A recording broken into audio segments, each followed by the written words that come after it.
How to enable the bubble shield function automatically. Now, this toilet, the auto bubble shield function is off. Sit on the seat. You can see that no bubble comes out.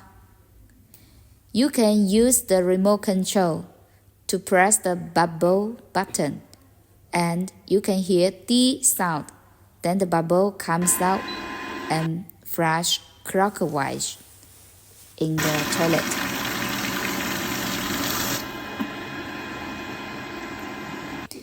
To enable the auto bubble shield function, you can use the remote control to long press the beat that button for a while till you hear the sound. Then it is successfully enabled. Now let's use the auto bubble shield function. Sit on the seat, and you can see the bubble comes out with the pre-washed water automatically.